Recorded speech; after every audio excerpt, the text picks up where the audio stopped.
What's up, guys? It's Crash, and for quite a while now I've been trying to enlighten myself on game development, some of the processes that go on behind the scenes, so when covering and talking about games I have a little bit more context knowledge as to what's going on. I just want to have the best perspective I can to what's going on when making content for you guys.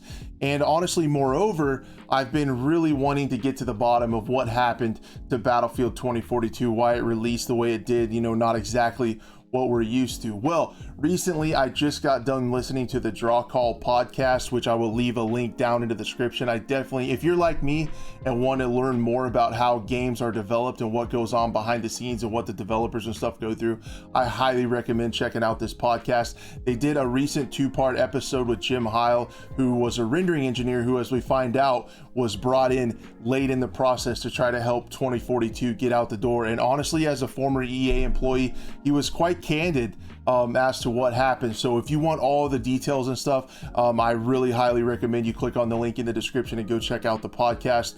It was really interesting and, again, really enlightening. It's probably the most information we've gotten about 2042 and what happened behind the scenes towards the end of the development cycle. But I wanted to talk about a couple things that were in there, and again, guys, if you want all the details, definitely go give it a listen. So overall, it kind of followed along with what we've suspected with engine issues and some of the stuff coming down to the wire. And basically what happened was performance was a major issue, and in my opinion, it still is. It doesn't run the best on machines, and a lot of the bugs come from performance, in my opinion, but it was really a huge burning challenge that they needed to get fixed. And he was a software engineer, a rendering engineer, who was brought in to try to help along that. And as they put new assets into the engine, performance got worse and worse. So as they spawned in new things into the match, into the game, performance was scaling down worse than it should have. So I'm just glancing over at my notes to try to, I got a boomer brain, but we'll get through it. The UI and the HUD was over budget, and that was one of the biggest issues. Basically, what he was saying was he got called in to look at the vehicles. The vehicles were made by Criterion, who've worked on Need for Speed games in the past, and he said actually those were optimized quite well. They could put vehicles in and they were done really well. But he said whenever he spawned a bunch in an empty environment with the indicator over the top, the graphical UI indicator, like the glowing thing that showed it was a vehicle, like the little tank or helicopter emblem, that actually caused as much performance loss, caused as much latency as did the entire vehicle itself. So the little UI icon was a major issue. They had a lot of UI troubles. They brought in a ton of people to try to fix that. 6 months before release is when they brought him in to try to help with that. So it kind of makes sense if you go back and look at some of the first gameplay, the pre-alpha footage. Those icons were completely gone, likely just to get the game to run at a 60 frames so we could see some gameplay. So again, kind of why we didn't see a lot of gameplay leading up to it. There were a lot of core fundamental issues that a lot of it came down to the AI, and essentially they were trying to get this fixed. They had all hands on deck. He said there was a massive amount of people just in the rendering channel on Slack that he worked on was over 300 people, and that's just basically working on performance and engine updates and optimization. So 300 people, again, not necessarily all engineers working on this, but that is a ton of people just working on that. UI was a massive problem. They brought in a ton of people to work on that, and some of the game design animations were also an issue, and basically they weren't even done until the game was in alpha, so just before the technical test. And then also in an update a couple updates ago, that they fixed the third-person animations of the image of the players. They kind of tried to pawn that off on us as they're updating it and improving it. It turns out they were actually just finishing that stuff. So talking about the draw distance, how close you could see like facial animations and character animations and stuff like that, they were still working on as of the alpha. So I thought that was really interesting. I thought the stuff with the hit indicator, or excuse me, not the hit indicator, but like the vehicle indicator, caused much rendering budget as the entire vehicle itself. I thought was wild. Just that little glowing indicator. They talked about, he also talked about the Frostbite engine as a whole being a rough issue. Like it's just a really hard engine to work with.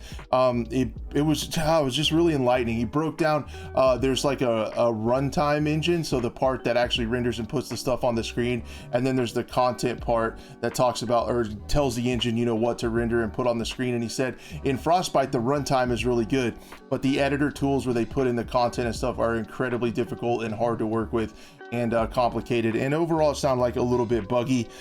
Basically, he said engineers were fighting issues right up until release that were essentially not there in other third-party engines. He didn't mention too many other engines, briefly mentioned Unreal and Unity, and basically how those engines have an entire company, have employees that are based around pleasing the customer, just like any other business. So a lot of the issues that they were fighting with the Frostbite engine were not even in those third-party engines. But essentially he also said moving a game like Battlefield from that to a third-party engine would be incredibly difficult. He also talked about the future of gaming and things like this being more about user-generated content. One of the reasons I'm excited about Halo Forge and to see what people can do, because there's many talented people all over the internet essentially that can make awesome content for these games. That would be a lot easier with some of these third-party engines.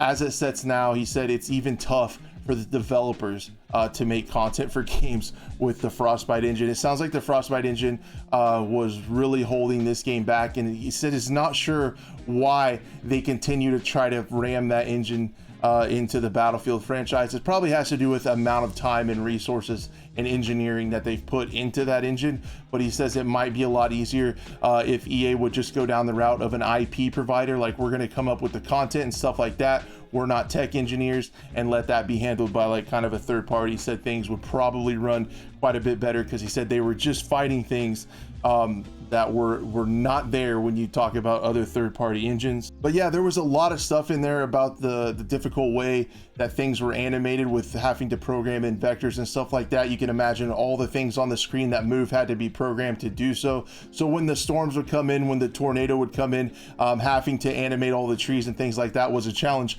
Again, potentially why in the new exposure map there is no tornado. It might have something to do with that, me being difficult to finish all that stuff out. So essentially it sounds like the engine is really holding this stuff back. I suspect that the engine could be tied, or the engine could be tied to the reason mouse input doesn't feel good, or why controller input had to be fixed, along with throwing crossplay in late in the development cycle with a difficult engine. It was just a lot to overcome that they tried to just pour people onto and bring in more people, and they did pretty good with the hand they were dealt, I felt like. But at the end of the day, it's really not acceptable for a AAA company to do this kind of stuff. Hopefully they learn from this, and maybe the next Battlefield will be all right. But guys, I thought this was really cool. I kind of gave you just a rundown in my thoughts. There's a lot more information in this episode of the Drawcall, so I would definitely check that out. We'll be live with our podcast tonight over on Buff's channel, 5:45 Central Time. I hope to see you there. It's a lot of fun. Special guest Blue the Robot tonight. So we're going to be talking about World War III, Deadside, some other games. Hope to see you there. If you enjoyed this kind of content, consider subscribing, and we'll see you guys later.